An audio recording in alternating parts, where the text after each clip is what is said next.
Application YouTube channel पर आप सभी का स्वागत करते हैं।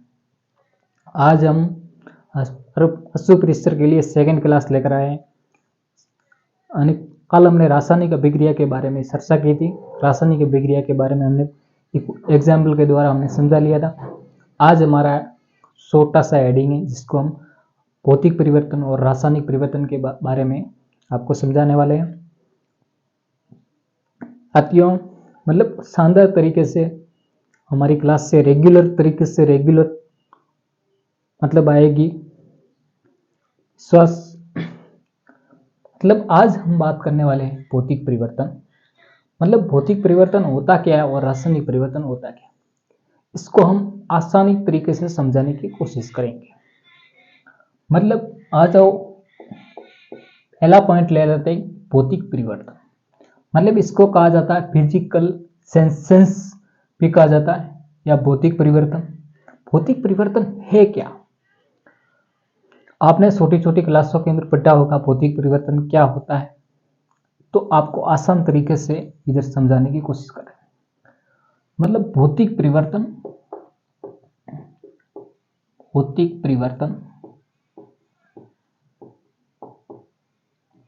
या फिजिकल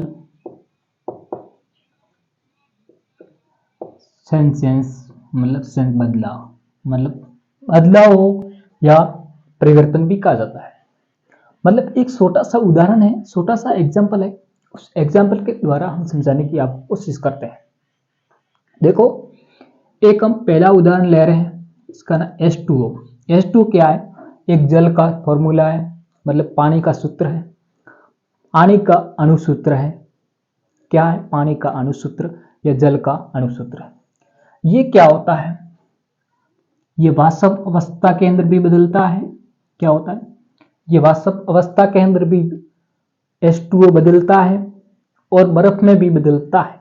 क्या होता है? ये H2O है, ये बर्फ में भी बदलता है। समझने की क्या हुआ, हम भौतिक परिवर्तन की बात कर रहे हैं। तो देखो गाइस कि ये वाष्प और बर्फ के अंदर ये भौतिक परिवर्तन के अंदर बदलाव हो रहे हैं, लेकिन इसका अणुसूत्र है, इस अणुसूत्र के अंदर कोई बदलाव आया नहीं हुआ। लेकिन इसके भौतिक परिवर्तन के अंदर तो क्या वाष्प भी बना और जल था वो क्या बर्फ भी बना और वाष्प भी बना। समझ रहे मेरी बात? मतलब ये क्या है, इसके अंदर क्या हुआ, एक तो रासायनिक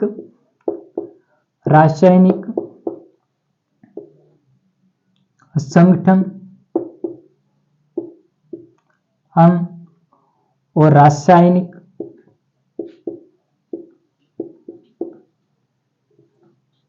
गुणों में कोई बदलाव नहीं हुआ। मतलब बदलाव हुआ नहीं हुआ। ये जल का सूत्र H2O है, सेम रहा, लेकिन ये H2O वाष्प में भी बदल रहा है और बर्फ में भी बदल रहा है। मतलब ये भौतिक परिवर्तन, ये बदलाव आ रहे हैं, वाष्प में भी बदले, बर्फ में भी बदलाव आए, लेकिन H2O इसका रासायनिक संगठन तो सेम है, H2O ही है, जल ही है, इसका अणुसूत्र सेम ही है। उसको हम क्या बोलते हैं? भौतिक परिवर्तन कहते हैं। बात क्लियर है? मतलब इसी तरह आपको समझ में आ गया कि भौतिक परिवर्तन क्या होता है। इसके उदाहरण भी हम एग्जाम्पल ही देख लेते हैं, आपने देखा कि एक उदाहरण है H2Cl। क्या? ये 9 सादर का फॉर्मूला है। अमोनियम क्लोराइड है। इस अमोनियम क्लोराइड, इसके अंदर भी अपने भौतिक अवस्था के अंदर बदलाव आ रहा है। ये द्रव अवस्था में भी बदल रहा है, ये ठोस अवस्था के अंदर भी बदल रहा है। तो इसके अंदर ये सूत्र सेम है, 9 सादर, लेकिन ये द्रव अवस्था में भी बदल रहा है और ये ठोस अवस्था मतलब सॉलिड अवस्था के अंदर भी बदल रहा है। ये क्या हो रहा है? ठोस अवस्था में भी बदल रहा है और द्रव अवस्था में भी बदल रहा है। इसका मतलब ये हुआ है कि ये इसका भौतिक बदलाव हो रहा है, भौतिक परिवर्तन हो रहा है, भौतिक रूप से बदलाव हो रहा है, लेकिन ये इसका अणुसूत्र रासायनिक संगठन और रासायनिक गुणों में कोई भी बदलाव नहीं हो रहा है, उसको हम भौतिक परिवर्तन कहते हैं। मतलब इसी प्रकार आपको अच्छी तरह, मतलब 2 उदाहरण के माध्यम से हमने समझाया, आपको अच्छी तरह समझ में आ गया। दूसरा मतलब हम इसके एग्जाम्पल देख लेते हैं, मतलब एग्जाम के अंदर पूछे जाते तो इसके महत्वपूर्ण एग्जाम्पल है, तो हम देखने की कोशिश करते हैं। देखो, चूने का पिघलना, ये एक उदाहरण है। क्या है? सोने का पिघलना, फर्स्ट एग्जाम्पल है। दूसरा एग्जाम्पल की बात करते हैं कि दूसरा एग्जाम्पल की हम बात करें, शक्कर का पानी में घुलना,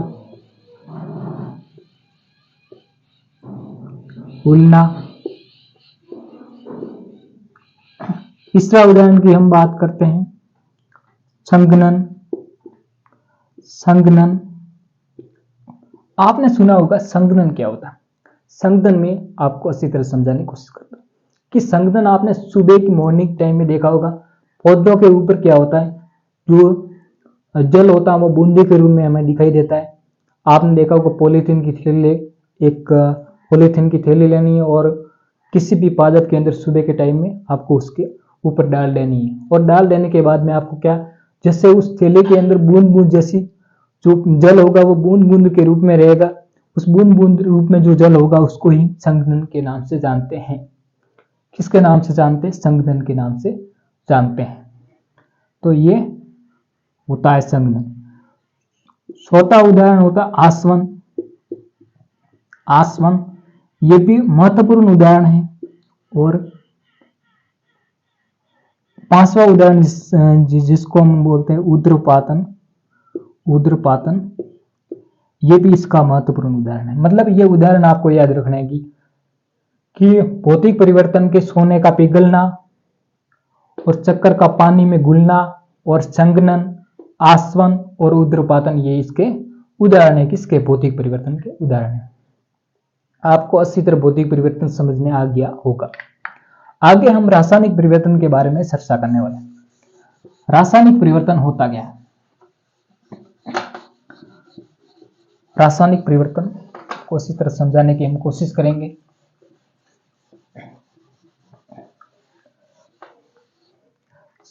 सेकंड पॉइंट हमारा है रासायनिक परिवर्तन।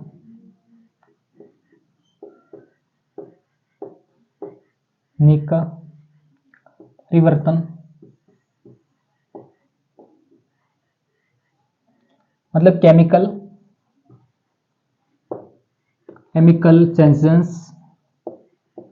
चेंजेस का मतलब बदलाव, केमिकल बदलाव, उसको हम क्या बोलते हैं?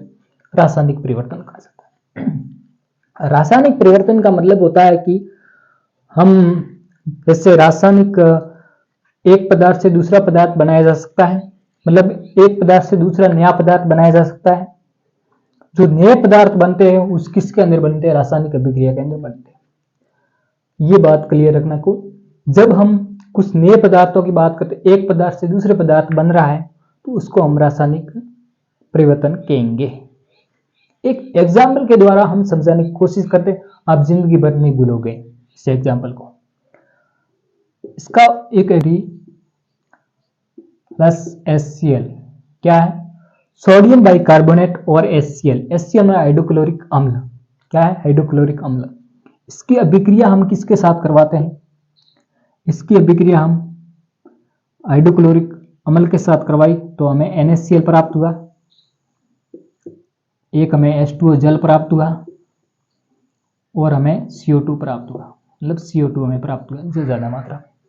तो हमने देखा कि इसको हम सोडियम बाइकार्बोनेट के नाम से जानते हैं, सोडियम कार्बोनेट नाम, और हम इसको ऐसे भी कहते हैं खाने का सोडा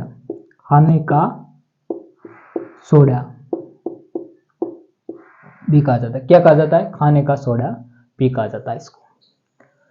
कि सोडियम बाइकार्बोनेट से हमें क्या, इसके साथ हमने रिएक्शन करवाई तो NaCl प्राप्त हुआ और H2O हमें CO2 प्राप्त हुआ, क्योंकि इससे हमें नया पदार्थ बना है, नया पदार्थ हमें प्राप्त हुआ है। उसको हम क्या बोलेंगे, रासायनिक परिवर्तन कहा जाता है। लेकिन हमें जल प्राप्त हुआ, हवन प्राप्त हुआ, जल प्राप्त हुआ और CO2 मतलब कार्बन डाइऑक्साइड प्राप्त हुई, लेकिन हमने अभिक्रिया HCl के साथ करवाई, ये हमें प्राप्त हुआ क्योंकि NaCl है, इसका भी H2O है और CO2, इसका रासायनिक संगठन और रासायनिक गुण क्या अलग अलग है, मतलब भिन्न भिन्न। NaCl के भी अलग है, H2O जल के भी अलग है और CO2 भी अलग भिन्न भिन्न है, अलग अलग है। तो उसको हम क्या बोलते हैं, रासायनिक परिवर्तन कहा जाता है। क्या कहा जाता है, रासायनिक। जैसे हमने CO2 है तो इसकी अभिक्रिया NaCl से हमें करवाएंगे तो हमें खाने का सोडा प्राप्त होगा, नहीं होगा। और हम CO2 की अभिक्रिया H2O से हम करवाएंगे तो भी हमें खाने का सोडा प्राप्त होगा, नहीं होगा।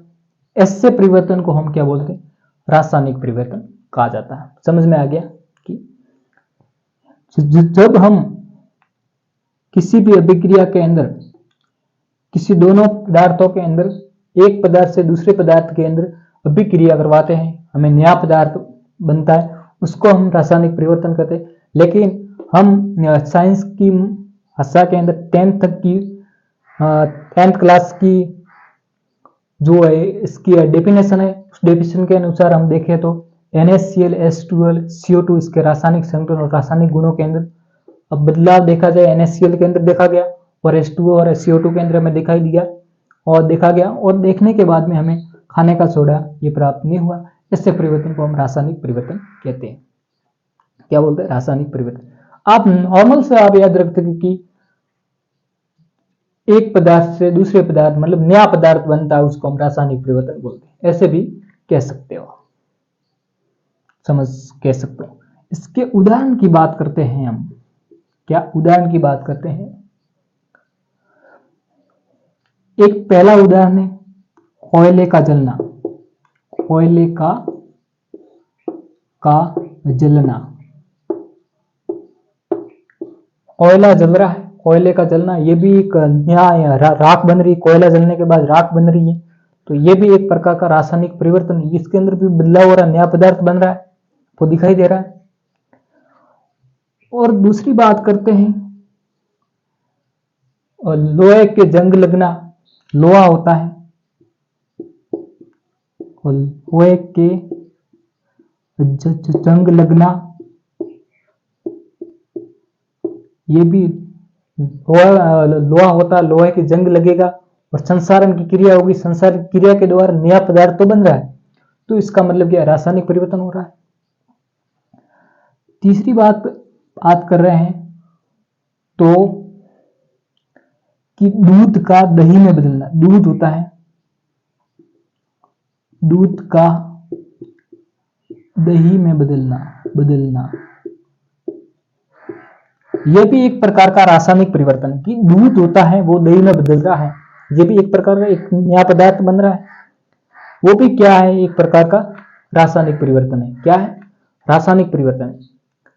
और तीसरी बात, चौथी बात करते हैं तो दहन। दहन का मतलब कोई पदार्थ जल रहा है, जो जलने के बाद में नया पदार्थ बन रहा है, उसको हम दहन कहेंगे। और पांचवा उदाहरण है, इसको हम बोलते हैं किण्वन। किण्वन क्या बोलते हैं, किण्वन और किण्वन बोलते हैं। और किण्वन क्या होता है, ये भी एक प्रकार का मतलब महत्वपूर्ण उदाहरण है, ये एक प्रकार महत्वपूर्ण उदाहरण है। क्या, किण्वन, ये याद रखना क्योंकि एग्जामिनर ले सकता है ये किस प्रकार का परिवर्तन है, ये भौतिक परिवर्तन या रासायनिक परिवर्तन है। कोयले का जंग लगना, दूध का दही में बदलना, कागज का जलना, इससे विभिन्न प्रकार के उदाहरण हो सकते हैं। लेकिन इस रासायनिक परिवर्तन अनेक प्रकार के उदाहरण भी हो सकते हैं, आप दे सकते हैं। एक उदाहरण है किण्वन, ये बहुत महत्वपूर्ण है। मतलब देखा होगा अंगूर से शराब बनाई जाती, एक प्रकार किण्वन के द्वारा बनाई जाती। दूध का दही में बदलना, ये भी एक प्रकार का किण्वन हो रहा है। दूध है और दही में बदल रहा है, ये भी एक प्रकार का किण्वन हो रहा है।